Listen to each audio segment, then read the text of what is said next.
Morning, Broad Street. Be positive.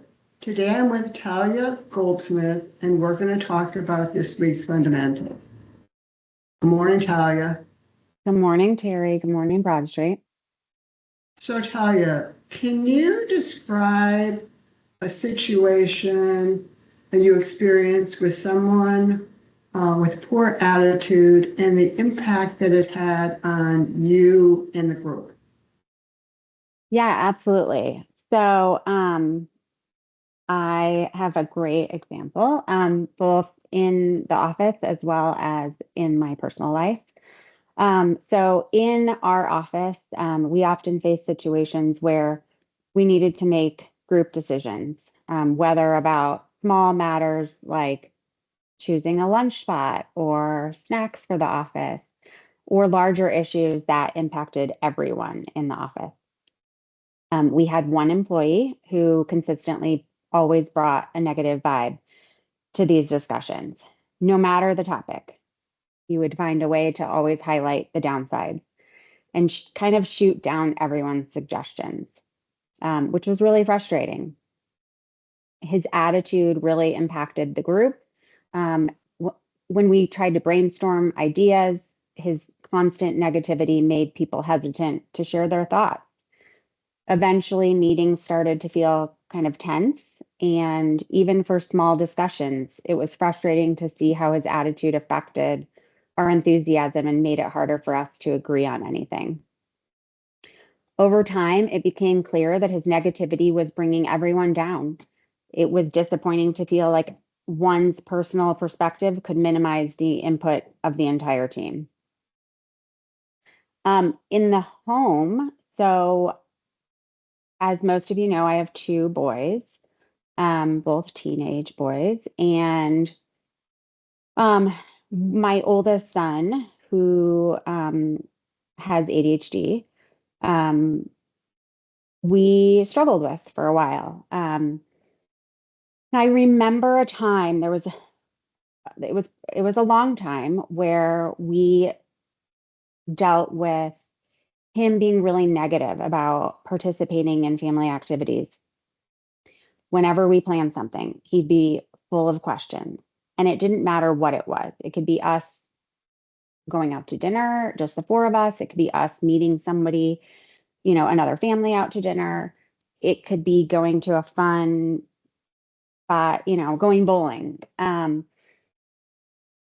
He wanted to know who was going to be there, where we were going, what we were going to be doing, and how long we'd be out.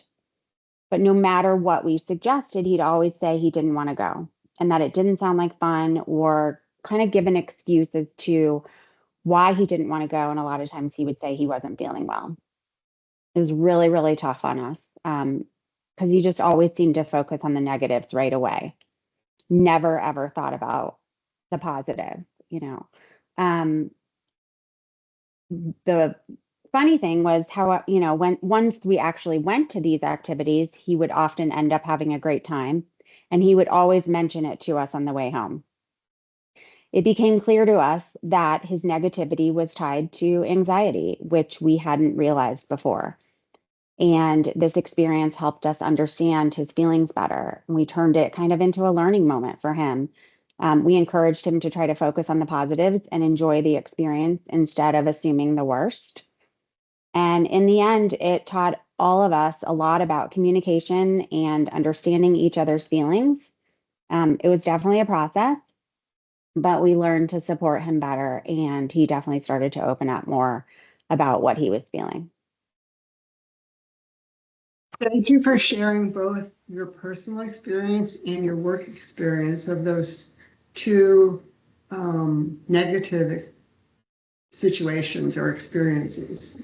So we all have a choice. We have the opportunity to choose to have a positive attitude or to choose to have a negative attitude. And having a positive attitude and having a lot of enthusiasm, that's contagious. And that rubs off on others, and that results in a win-win for the individual and for the group.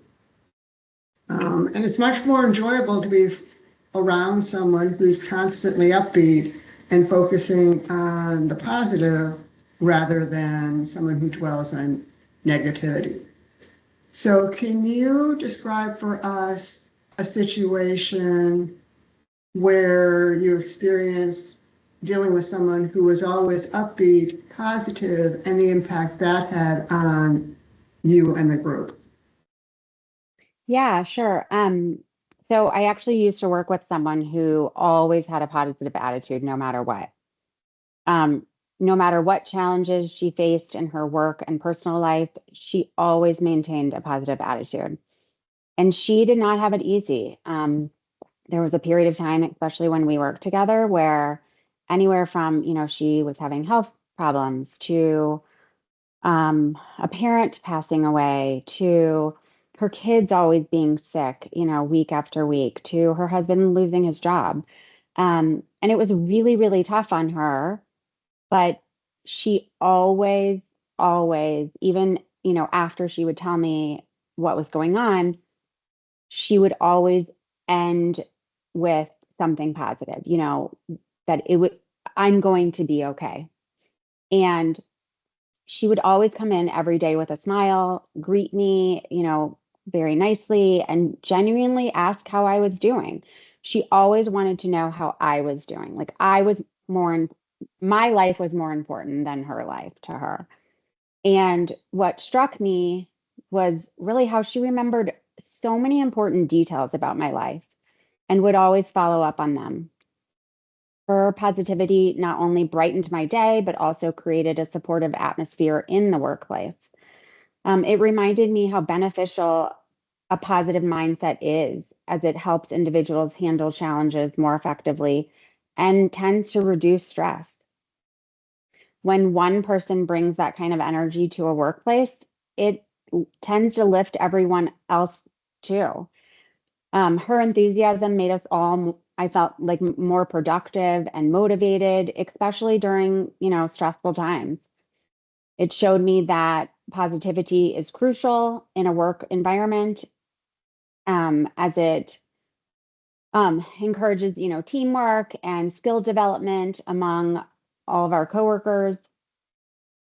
And when I feel like when people have a positive attitude at work, their coworkers definitely benefit from being around someone who brings so much positivity and problem solving, to all kinds of scenarios. People who are positive at work tend to be more productive, and having one team member who works particularly efficiently often motivates the others around them to kind of step up their game. Thanks, Talia, for sharing that experience as well. So we all enjoy being around people who are positive and upbeat, as opposed to being around someone who constantly complains. So I have three quotes that resonate or speak to this week's fundamental.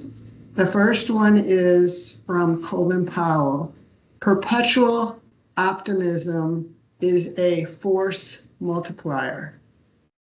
The second one is from Mary Lou Retton, the gymnast. Optimism is a happiness magnet.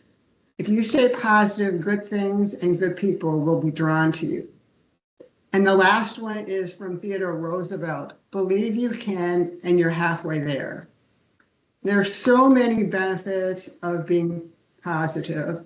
Improved health, reduced stress, better relationships, increased productivity, increased or improved problem solving. So we should all give it a try.